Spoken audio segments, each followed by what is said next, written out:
Yeah. Huh? Oh, you want to read Pakistan, right? Okay, you're the only guy.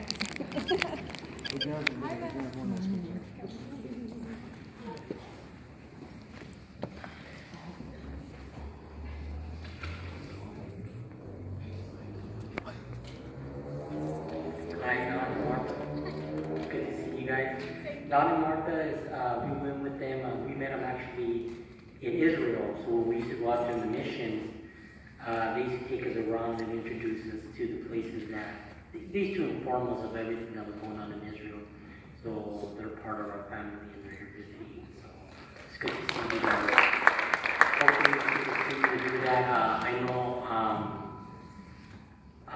Diana is still talking about it. She's still talking about getting groups together and to go out there as soon as possible. So we're praying for that.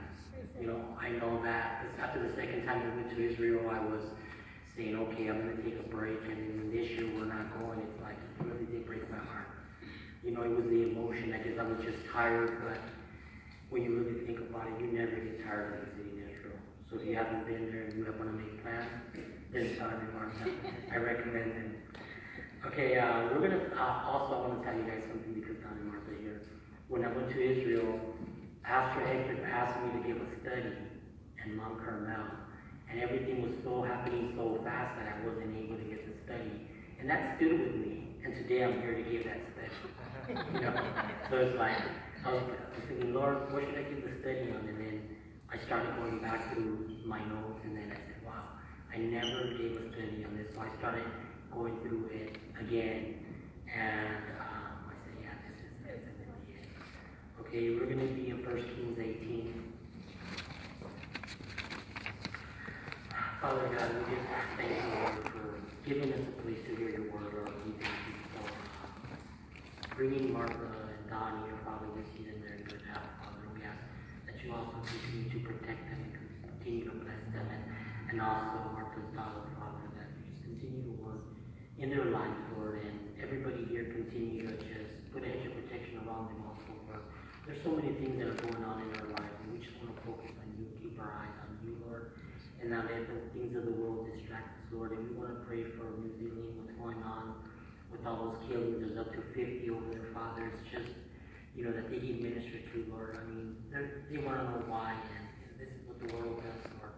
It has nothing to do with you, and they say, why does bad things happen to good people, but none of us are good, Lord, and it's our free will that we continue to go do things that are not of you, Lord. So, Lord, just continue to work in this world, Lord, and continue to use this light wherever we go. In Jesus' name, amen.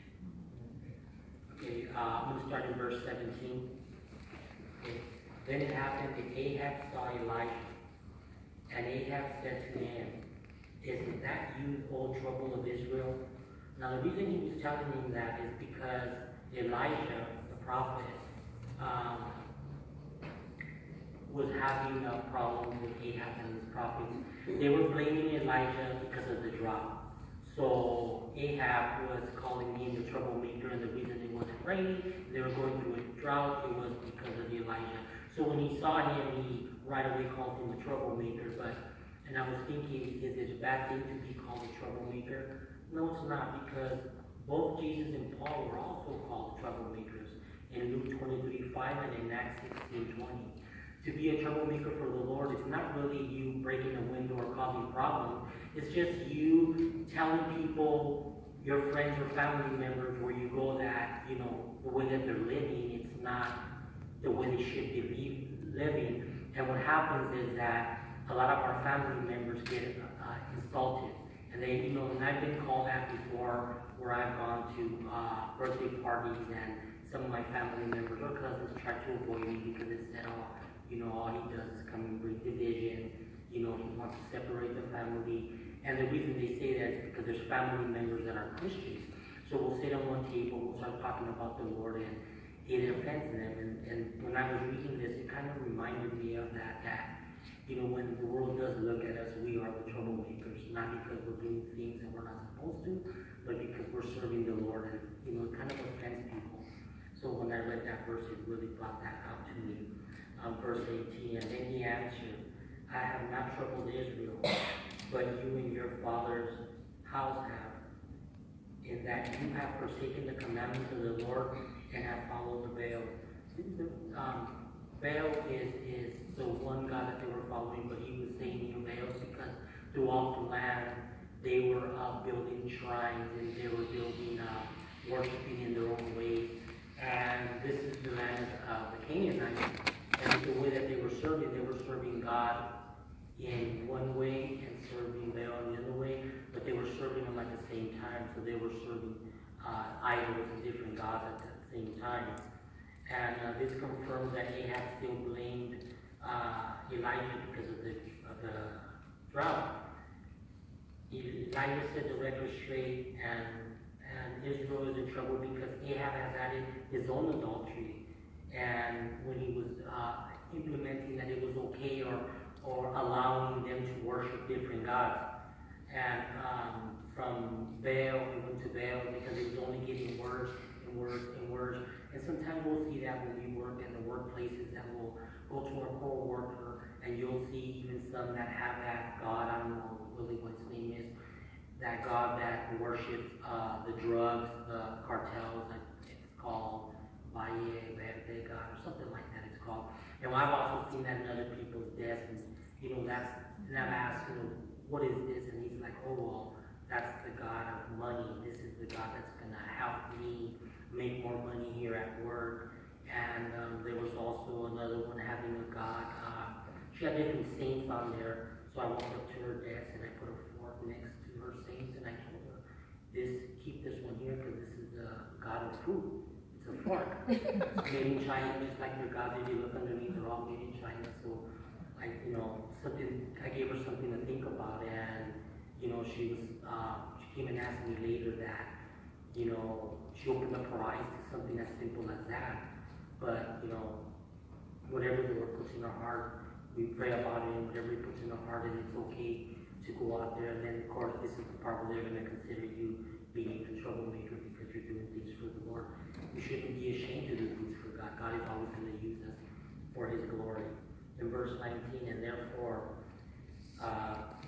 now therefore, send and gather all of Israel on the Mount of Carmel, 450 prophets of Baal and 450 prophets of Asherah, who ate at Jezebel's table. And verse 20, so Ahab sent all the children of Israel and gathered the prophets together on Mount Carmel. Now, as we're going to read, it seems like the only prophets that really showed up were the prophets of Baal. We're going to talk a little bit about Mount Carmel because when we were out there and when I was looking at the land the way it is, I was even asking myself, I've seen a lot of things in Israel that were needed. You see neat buildings, and those were not there at the time of Jesus. You see the freeway, you see all these different things that you're sure that they were not there at the time of Jesus. But when you look at the land, you figure, well, these people can't change the whole mountain. This is exactly how it was. So when you're standing on Mount Carmel, you're looking into the valley of Megiddo or Jezreel. It's starting to sink into me that standing here and then going through First Kings, and you got to see not just read, but you got to experience and see what they might have went through. Sometimes when I read the Bible, I like to keep my mind away from where I'm sitting. And I like to put myself in a battle or in a walk or even sit there at Jesus' feet and just try to understand what was going through their minds. How would I would have seen this, or how would I would have taken this? So I wanted to just share a little bit with just seeing that, is that Mount Carmel is a part of a triangle of mountains. They're not all attached. There's parts that are little valleys where the water comes out, the Kishon River comes out. But it's 20 miles by 17 miles. And in that area where they were worshiping Baal, it's also known as the Valley of Megiddo. And it's controlled by the Canaanites. And in Judges 1:27, it says the tribe of Manasseh failed to drive out the people living in Megiddo and all of the surrounding settlements because of the Canaanites were determined to stay there. So they're the ones that were controlling that area. That was a stronghold for them. And when other people tried to come and remove them from that valley, they had the advantage, because the advantage that they had in that valley, if you were to look at it today, it's so green. I mean, they plant so much because the way the valley's set up, the peaks are not really high, they're like kind of slanted, where it allows the water to come down into this valley. And in the winter, they would get up to 28 inches of water coming into this valley. So when we have a lot of water, which you guys have seen today, it gets muddy. So when they would try to conquer them, a lot of the chariots would get stuck in this. So since they knew how to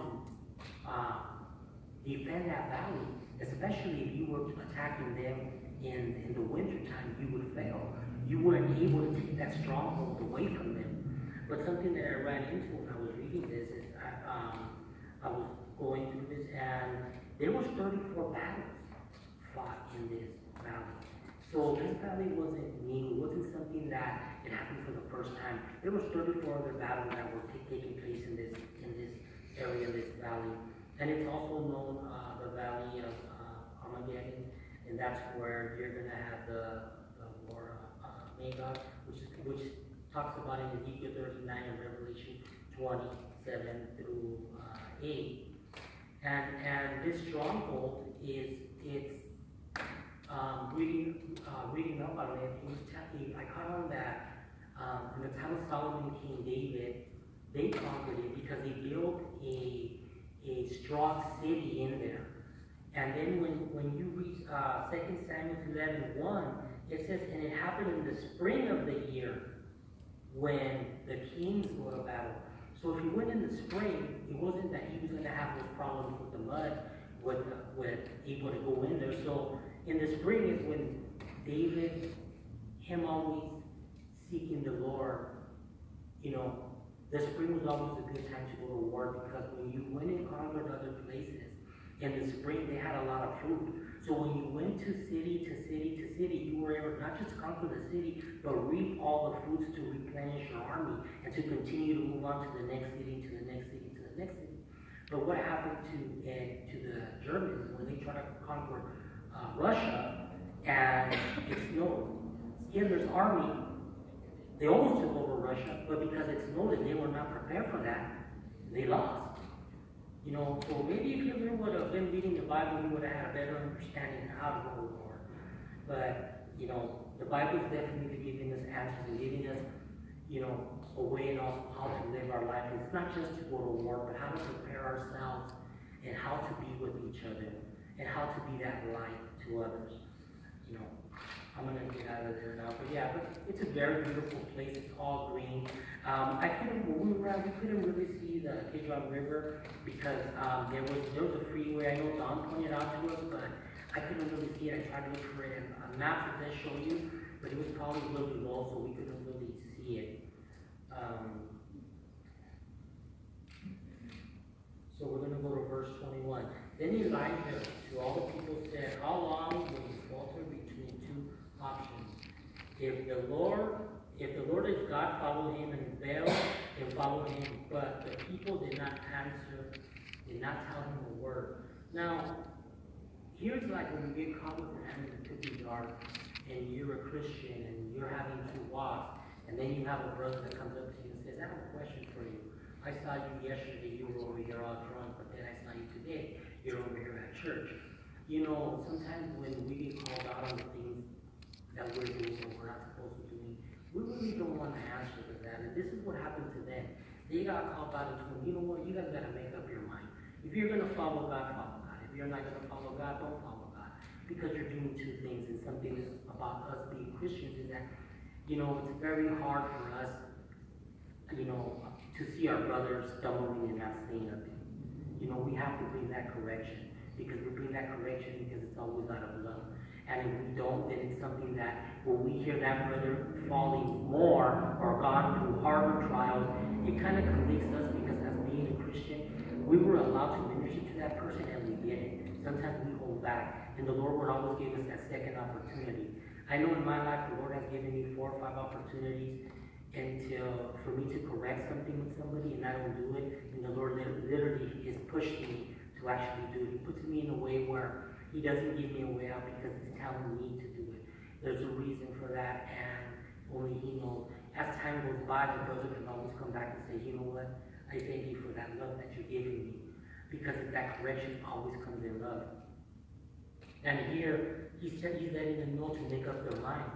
Because in Romans 3:19, it says, obey the laws applied to those who went in it and was given for its purpose to keep people from having excuses. And that's where people are having excuses. Even the little things in life, we can always have an excuse for it. Why did you do that? Well, let me tell you. Why did you do this? Well, let me tell you. You know, as being a manager where I work, there was 50 people that worked under me, and every time I asked somebody, why did you do this? They always had a perfect excuse. So what I did is that what I would do is I would start talking to them about the Lord, and I would start sharing with them about the Lord, and then I would tell them, what is your excuse? And then they would say they don't have an excuse. And we definitely don't have an excuse, because we all read the Bible. We all been serving the Lord for a long time, and we have to be taking steps forward, not steps backwards. This is the northern tribe. There was 10 tribes. I'll get into that. They went backwards. They went from serving God to serving God part-time. Coming only, I would say, only coming to church on Sunday and the other 6 days, doing whatever their hearts desire. And this was Elijah explaining to them that, you know, you guys need to make up your mind. And to falter is definitely to stumble, to walk unsteadily. You know, Baal, he was a Canaanite god. He was a Canaanite god, the universal god of fertility. He was also called the god of small god, of course, of rain and dew. The two forms of moisture that's important to fertile the soil. So in that area with Mount Carmel, where you see how it's all green and everything, it makes sense why they were serving a god there. I think, this is just my opinion, I think that if we lived back in those times and we weren't so having this relationship with God, then the land will constantly be fertile because of the rain. We would have to say, well then, there's a God that is doing this. But not having a relationship with God, we would have made our own gods. It's so beautiful there, it's so green there. I mean, they have, you can see where the river runs in, where it's that stronghold where it's like a gate around it. So I would understand why they would think, make up a God to justify why it was so green, but they have lost their ways. And then Asherah, the god that ate at Jezebel's table, that was for the 400, okay, she was worshipped as a Canaanite mother of all gods. So there was two different gods here that they were worshiping, but the one that went up to Mount Carmel, as I'm reading here, is the ones that were serving Baal. But the ones that were eating at Jezebel's table were the ones that stood behind. In verse 22, it says, and Elijah said to the people, I alone, I am left. I left the prophet of alone. He's alone. He's not alone because Obadiah hid some other prophets in the cave to protect them from that. But Elijah was the only prophet that was still out there preaching the word of God. So that's why he was saying he was the only one. He was alone there. Not that he was the only one alone, because there was other prophets hidden in the cave. But Baal's prophets are 450. And when they say 450, I stopped there because how do you get 450 prophets going the wrong way? And they're prophets. That's, when people are not following the Lord, that's how they start to feed off each other. They start to give excuses for each other. I know that when I came to the Lord, and when somebody gave me the correct answer, I wasn't really good with that correct answer. I had to continue to talk to other brothers till I got the answer that I wanted to hear. Because when some other brother gave me the answer that I wanted to hear, then that's the answer that I was looking for. And when we're serving God, that is not the way it works. We are not to be just, let people tell us and be hearers of the word, but we're supposed to be doers of the word and get into the word and spend that time with the Lord. If you're not spending time with the Lord, someone else is going to give you their doctrine. Someone else is going to teach you and tell you what you want to hear, what are their thoughts. But, Pastor Hector's always taught me and always has pushed on me, just stick to the word and what do you think of this and go back and tell me. And that is definitely how he's always given me that direction in which way to go. In verse 23, therefore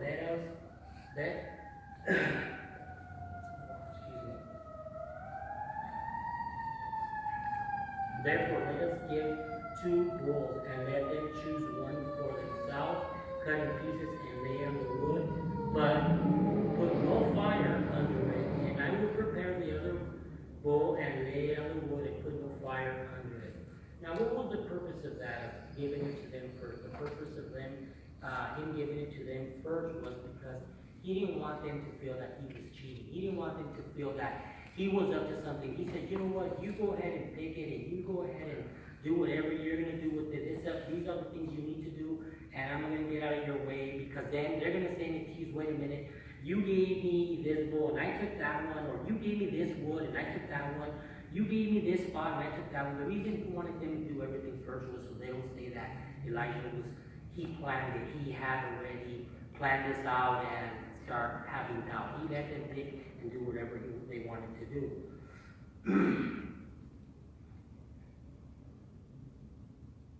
and the reason, and then here what he told the people, the people that he was talking to was definitely were the 10 tribes that walked away from the Lord that were up there. He wasn't talking to the prophets. The prophets were already doing their own thing, and he wanted the 10 tribes to be there so that he can show them who is the true God, because they have lost their ways.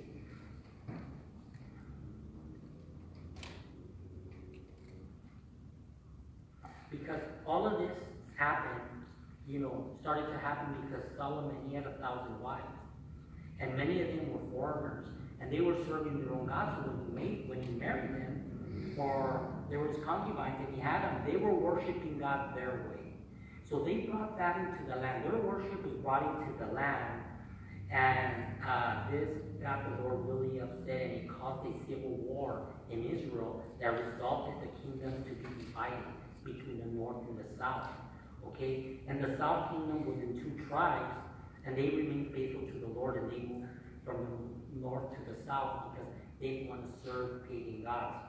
And the northern tribe, which was 10 tribes, they were serving God and pagan idols, and at the same time. And that's who Elijah was talking to, because the other 2 tribes were to the south, and that's why he was there speaking to Ahab, because he wanted to bring the people back to the Lord. In verse 24, and it says, and then you called on my name then you call your name of God, and I will call on the name of my Lord. And the God who answers with fire, he is God. And some of the people answered and said, it is well spoken. But here it's telling you it's well spoken, but a little while ago when he was talking to them and telling them that in verse 21, when he was talking to the people and he was telling them, how long will you serve both gods? None of them answered. Okay? None of them answered, but on verse 24, now they're answering. Okay, now they're being involved. Now they like what they see. In Matthew 6:24 it says, no one can serve 2 masters, for you will hate one and love the other. You will be devoted to one and despise the other. You cannot serve God and be enslaved to money. See, what are the things that we have in our lives that we don't see that is an idol, but we don't see it? It can even be food. A lot of times when people think about an addiction, you think about an addiction can be alcohol or drugs. But we don't see that an addiction can be your car, can be food, can be your house. There's a lot of things. It can be money, it can be your work. That's keeping you. Anything that's keeping you away from God's word, it's going to be an addiction. It's going to be pulling you the other way. And, where your heart's at is definitely going to be where your treasure's at. And it can definitely pull you away from God, and you don't even know it. And then when times of trouble come because they always will come. And it's not because of God. There's times God does puts us in that furnace, but there's a lot of times it's because of our walk. We kind of seem to get in the flesh and make wrong decisions because we're not in the Word, and then now we're crying out to God and saying, God, what's going on, God? Why am I going through this? Why is this happening to me? And it's like God gave you those red flags, not even a stop sign. He's giving you like red flags. Hey guys, you know what? Don't go this way. You like go a wrong guy. And then we end up going down this path that now we're seeking Him and wondering why. Why is this happening to me? Well, a lot of the times it's because we're out of His will, and definitely doesn't mean that God is leaving us there. He's going to backtrack us and bring us back to His will, but we have to just get on the Word and start, being still. We'll get to that too. And now Elijah said to the prophets of Baal, choose one bull for yourself and prepare it first. Here it is telling them, go ahead and go first, because I don't want you to think that I'm picking the one that's going to, benefit me. You go ahead and pick first. For you are many and called on the name of your God and put no fire under him. So they took the bull which was given to them, and they prepared it, and they called on the name of Baal from morning eve till noon, saying, O Baal, hear us. But there was no voice, no answer. Then they leaped around the altar in which they had made. Leaped around the altar was their dance. They were probably dancing and worshiping God. Maybe they felt that the more that they did stuff, that's what will get God's attention. It seems like when we're going through different trials or different things in our lives, God wants us to kind of be still and wait on Him, and He'll give us the answers. He'll give us the solution to get out. But no, you know what? We're going to come to church now. Now that I'm in trouble, I'm going to read my Bible. I'm going to come to church. I'm going to go to this Bible study. I'm going to do this, and I'm going to do that, and I'm not going to cuss, and I'm not going to drink, and I'm not. But there's still that time that the Lord still wants us just to be still, just to wait on Him, and not to do these things that we don't need to do all these things to get God's attention. God loves us, and He never left us. We don't have to be doing these things. And they felt that they have to be making all this noise to get their God's attention. In Psalms 46:10 it says to be still and know that I am God. In Exodus 14:14 it says the Lord will fight for you while you are still. So we don't need to be doing this dances, these things to get His attention. In Exodus 14:13 Moses told his people, don't be afraid, just stand still and watch the Lord rescue you today. So that's our God.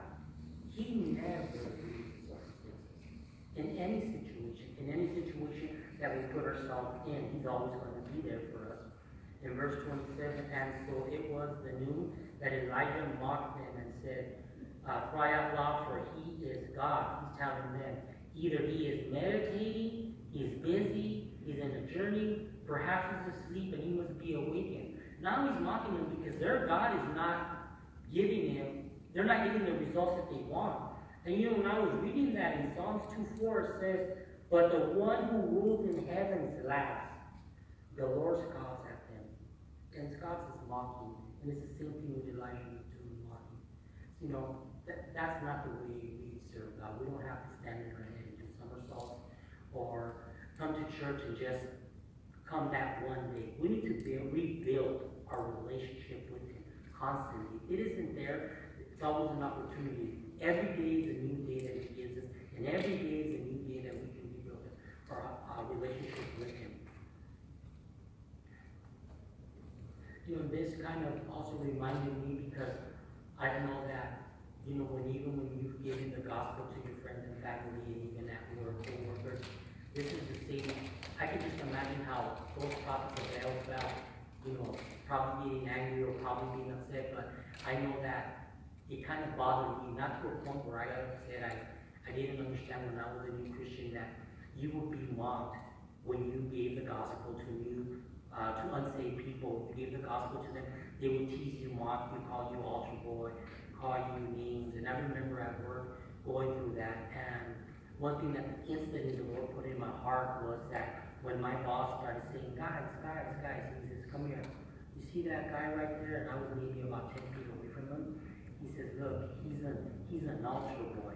He's an altar boy. Look at that guy right there. He's an altar boy. But when my boss turned around, I ran towards him and I hugged him.